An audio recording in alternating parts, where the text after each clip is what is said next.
مامۆستایانی سلێمانی هۆشداری بەدەسەڵات دەدەن لە دواکەوتنی موچەکانیان و داواکاریەکانیان لە ڕێگەی پەرلەمانتارانی عێراقەوە دەگەێنن بە بەغدا. مامۆستایان لە دەرگای پەرلەمانتاران دەدەن تا پەیامێکی ڕوون بەکار بەدەستانی عێراق بدەن کە مامۆستایان ناتوانن بەبێ موچە دەوام بکەن.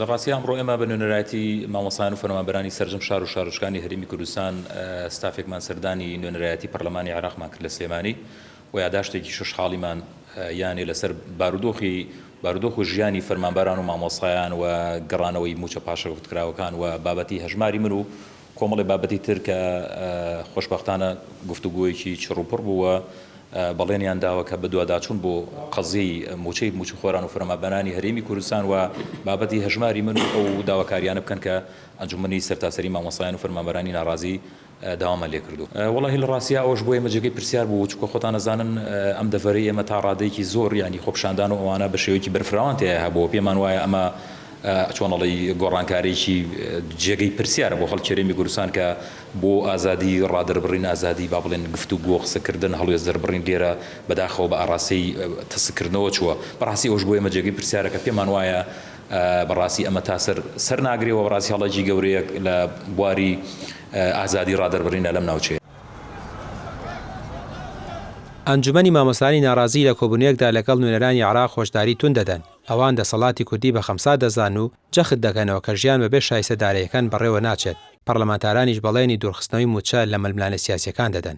لەگەڵ ئەنجومەنی سەرتاسەری مامۆستایان و فەرمانبەرانی ناڕازیە کۆبووینەوە لە نووسینگەی سلێمانی پەرلەمانی فیدراڵ یاداشتێکمان لێوەرگرتن. ئەو یاداشتە باس لە بار و زروفی ناهەمواری مامۆستایان و فەرمانبەرانەکە کە لە ساڵی 2025 دوو موچیان فەوتاوە و ئەوە مانگی یەک کۆتایی هاتووە تا ئێستا موچەی مانگی یەک دیار نییە.